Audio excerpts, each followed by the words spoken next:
کراچی میں شہری کو قتل کرنے والے ڈاکو کو زندہ جلا دیا گیا۔ اورنگی ٹاؤن کے سیکٹر 7 بلوچ گوٹ میں ڈاکوؤں نے مزاحمت پر شہری کو گولی مار دی۔ فائرنگ کی آواز سن کر لوگ جمع ہوئے تو ڈاکو فرار ہو گئے۔ ایک ڈاکو شہریوں کے ہتھے چڑھ گیا۔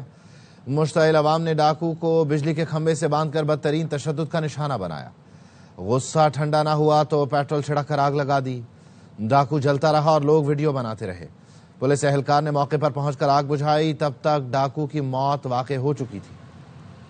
کراچی میں شہری کو قتل کرنے والے ڈاکو کو جلانے کے واقعے کی تحقیقات کہاں تک پہنچی ہیں؟ افضل خان سے جانیں گے۔ بتائے گا افضل، یہ واقعہ تھا کیا اور کہاں تک اس کی تحقیقات پہنچی ہیں؟ دیکھیے، اورنگی ٹاؤن بلوچ گوٹ کے اندر یہ واقعہ پیش آیا تھا، جہاں پر 2 مسلح ملزمان نے ایک شہری کے ساتھ لوٹ مار کی کوشش کی، اور پھر جب شہری نے انہیں دبوچ لیا تو ملزمان نے فائرنگ کر دی، جس کے نتیجے میں شہری عبدالحنان موقع پر جاں بحق ہو گیا تھا۔ اور اس دوران جو شہری ہیں، دیگر شہری ہیں، وہ پہنچے، انہوں نے دونوں ڈاکوؤں کو پکڑ کر تشدد کا نشانہ بنایا اور ایک ڈاکو فرار ہو گیا۔ تاہم دوسرے ڈاکو کو شہریوں نے بدترین تشدد کا نشانہ بنایا، اسے کھمبے کے ساتھ باندھ کر پتھر مارتے رہے، تشدد کرتے رہے، اور ایک شہری نے آ کر اسے آگ لگا دی۔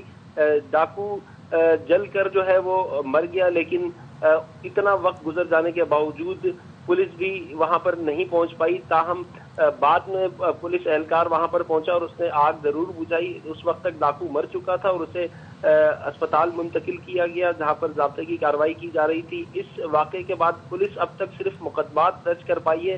2 مقدمات درج کیے گئے ہیں، جس میں بتایا گیا ہے کہ ایک مقدمہ جو شہری ڈاکو کی فائرنگ سے ہلاک ہوا تھا اس واقعے کا درج کیا گیا ہے اس شہری کے سسر کی مدعیت میں، جبکہ دوسرا مقدمہ بھی نامعلوم افراد کے خلاف درج کیا گیا ہے، جس میں ڈاکو کو جس طرح سے تشدد کر کے ہلاک کیا گیا وہ واقعہ بتایا گیا ہے۔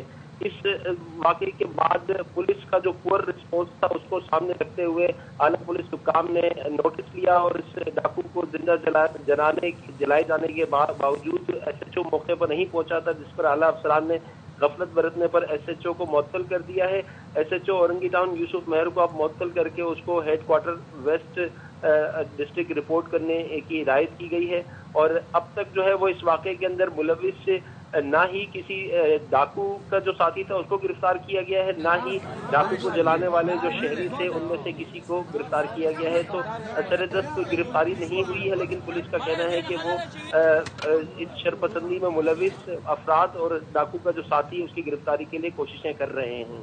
اچھا افضل، یہ بتائیے گا کہ جس جگہ یہ واقعہ ہوا وہاں سے جو متعلقہ تھانہ ہے وہ کتنا دور ہے؟ یعنی شہری کو لوٹا گیا، فائرنگ ہوئی، پھر وہاں پر شہری جو ہے وہ جاں بحق ہوا، پھر ڈاکو کو پکڑا، اس پر تشدد ہوا، یہ سب کچھ فوراً نہیں ہوا، اس میں کچھ ٹائم لگا ہوگا، تو پولیس کا رسپانس ٹائم کیا رہا، کیا بتاتے ہیں لوگ؟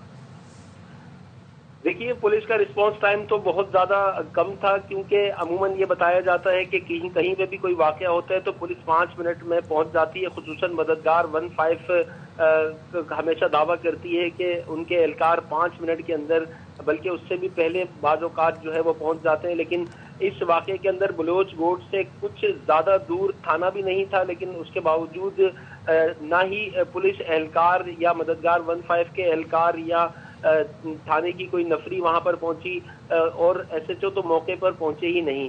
یہی وجہ ہے کہ اعلیٰ پولیس حکام کی جانب سے ایس ایچ او کو معطل کیا گیا ہے، اور اس واقعے کے اندر مزید جن لوگوں کی غفلت ہوگی ان کے خلاف بھی اعلیٰ پولیس حکام کا کہنا ہے کہ کارروائی کی جائے گی، اور اس وقت صرف ان واقعات کے مقدمات درج کر کے پولیس نے اپنی تحقیقات کا آغاز کر دیا ہے۔ بہت شکریہ افضل خان۔